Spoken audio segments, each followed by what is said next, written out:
2025년 11월 17일 월요일 말씀과 기도로 하루를 여는 교문리교회 새벽 기도회를 시작합니다. 함께 기도하겠습니다. 하늘에 계신 아버지 하나님, 오늘 아침에도 우리를 깨우셔서 말씀 앞에 서게 하심을 감사합니다. 내 마음대로 선택하며 살아갈 수도 있지만 하나님의 뜻을 구하고 그 뜻대로 살아가고자 하는 선한 마음을 허락하여 주신 은혜에 감사합니다. 하나님께서 말씀을 통해 들려주시는 경고의 음성, 우리를 인도하시는 주님의 음성을 듣게 하시고 그 음성 따라 살아갈 수 있는 순종의 마음도 허락하여 주시옵소서. 여전히 죄악을 사랑하는 죄인이지만 저희들을 용서해 주시고 죄에서 돌아서는 결단이 있게 하여 주시옵소서. 우리를 구원하신 예수님 이름으로 간절히 기도드리옵나이다. 아멘. 성도 여러분 안녕하십니까? 이번 주는 한 주간 선지자와 왕 23장 아수르의 포로 파트를 함께 읽어보면서 기도로 주님 앞에 나아가려고 합니다. 오늘은 그 첫 번째 시간으로 지속적인 죄의 결과입니다. 먼저 하나님의 말씀 열왕기하 17장 6절 말씀을 보시겠습니다. 호세아 제9년에 아수르 왕이 사마리아를 점령하고 이스라엘 사람을 사로잡아 아수르로 끌어다가 고산 강가에 있는 할라와 하볼과 메대 사람의 여러 고을에 두었더라. 오늘 우리가 함께 읽은 성경 본문에서 북이스라엘이 멸망하는 그 순간 앞에 마주하게 됩니다. 성경은 매우 담담하게 한 나라와 왕조의 멸망을 기록하고 있습니다. 수백 년 동안 하나님의 인도하심을 받았던 그 나라가 왜 이제는 멸망하게 되어서 이방 땅으로 끌려가는 신세가 되었을까요?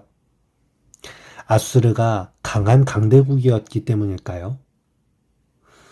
이것이 세상의 전쟁이었다면 아마 강한 군사력에 의하여 패배당했다라고 기록할 것이지만 성경에서 북이스라엘의 멸망은 이러한 전쟁 때문이 아님을 말해주고 있습니다. 이어지는 말씀을 보시면 그 원인을 알 수 있는데요. 열왕기하 17장 7에서 8절입니다. 이 일은 이스라엘 자손이 자기를 애굽 땅에서 인도하여 내사 애굽 바로의 손에서 벗어나게 하신 그 하나님 여호와께 죄를 범하고 또 다른 신들을 경외하며 여호와께서 이스라엘 자손 앞에서 쫓아내신 이방 사람의 규례와 이스라엘 여러 왕이 세운 율례를 행하였음이라. 우리가 성경을 통해 알 수 있는 멸망의 원인은 바로 불순종의 죄였습니다. 그들을 창조하시고 구원하신 하나님의 법을 따르지 아니하고 세상의 화려함과 쾌락을 가져다주는 우상을 숭배하고 이방인의 법과 인간의 권력을 따라가는 선택을 한 것입니다. 여러 선지자들의 호소가 있었음에도 불구하고 의도적이고 지속적으로 불순종을 선택했을 때 하나님께서는 당신의 백성들에게 보호의 손길을 거두신 것입니다. 선지자와 왕은 이렇게 기록합니다. 북방 왕조에게 내린 멸망은 직접 하늘에서 내린 형벌이었다. 아수르 사람들은 단지 하나님께서 당신의 목적을 성취하시기 위해 사용하신 도구에 불과하였다.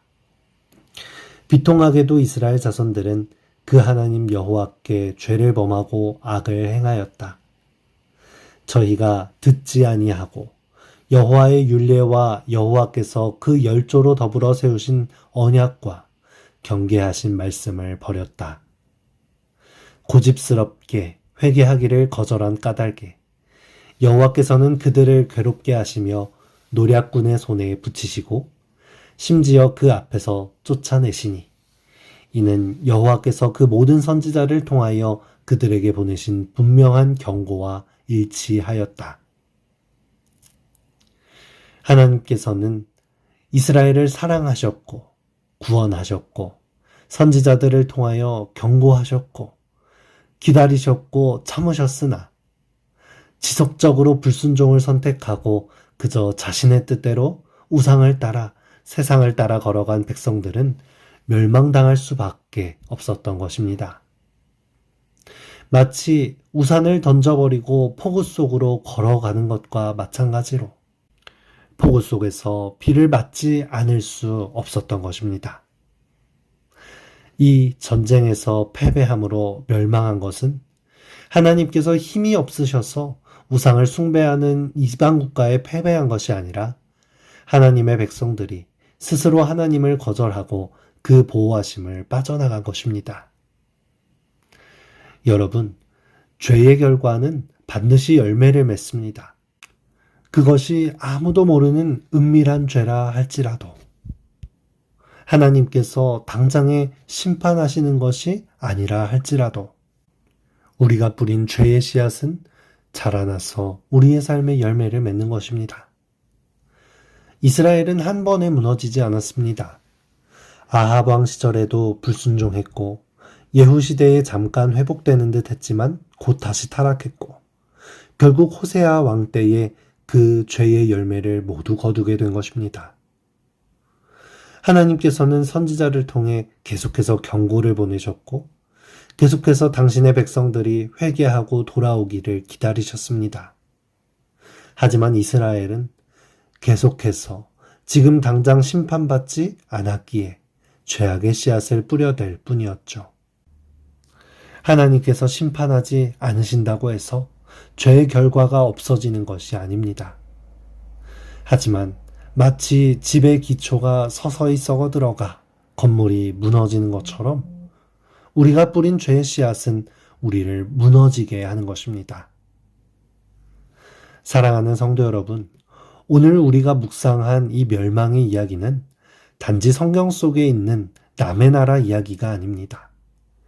하나님께서 오늘 우리에게 이 이스라엘의 멸망 이야기를 통해서 우리에게 경고의 메시지를 보내주고 계시다는 것을 알아채야 합니다. 우리가 살아가는 이 시대가 번영했고 풍요하며 안정된 듯이 보여서 우리는 마음 놓고 세상 문화를 즐기며 불순종을 선택하며 살아갈 때가 많습니다. 하지만 이 세상은 종말이 가까웠음을 알려주고 있습니다. 도덕적 기준이 무너지고 있고 정직보다는 편법이 앞섰고 예배보다는 세상의 일이 우선순위가 되고 있지 않습니까? 세상은 마치 다니엘서 2장에서 느부갓네살 왕이 꿈에서 봤던 신상처럼 겉보기엔 위용 있어 보이나 기초 없이 흔들흔들 거리는 언제 무너질지 모르는 상태인데 우리는 그저 그 화려한 겉모습에 속아 그 신상 앞에 엎드려져 절할 때가 많은 것입니다. 지금 당장 심판하지 않으셨다고 계속해서 죄의 씨앗을 뿌려도 된다고 생각하지 마시기 바랍니다. 하나님께서는 이미 우리를 이 죄에서 구원하시기 위하여 당신의 목숨까지도 내놓으셨습니다. 그 예수님의 십자가로 돌아오기를 은혜로 기다리고 계신다는 것입니다.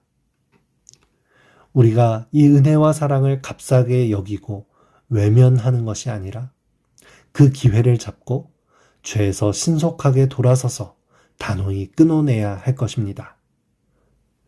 은혜의 시기는 언젠간 끝이 나고 분명히 심판하실 때가 이르고 죄악은 멸망의 결과로 끝날 것입니다. 선지자와 왕 283페이지입니다. 범죄자들에게 회개할 수 있는 많은 기회가 주어졌다. 가장 깊은 배도와 가장 큰 필요의 시간에 그들에게 보내신 하나님의 기별은 용서와 희망의 기별이었다. 선지자는 간청하기를 오라 우리가 여호와께 돌아가자. 여호와께서 우리를 찢으셨으나 도로 낫게 하실 것이요 우리를 치셨으나 싸매어 주실 것입니다. 사랑하는 성도 여러분, 이스라엘의 멸망의 비극이 우리에게 반복되지 않게 되기를 바랍니다. 우리에게 주어지는 경고를 무시하지 말고 회개하여 돌아가야 합니다. 우리가 하나님께 돌아가기만 한다면 하나님께서는 우리를 용서하시고 우리를 낫게 하시고 받아주실 것입니다. 이 아침 죄를 가볍게 여기지 않고 경고의 말씀을 귀히 듣고 하나님의 보호하심 아래 머무는 삶을 선택할 수 있는 결단을 하게 되시기를 바라며 말씀을 마치겠습니다. 이 아침 함께 기도할 제목입니다. 새로운 한 주일 말씀 안에 승리하고 기도하는 한 주 될 수 있도록 하나님의 경고의 말씀을 듣고 진정한 회개가 있을 수 있도록 어린 자녀를 둔 3040 세대의 신앙과 교육을 위하여 패스파인더 분이엘 청소년교회 청년선교회를 위하여 2026년도 선거위원회를 위하여 함께 기도하겠습니다.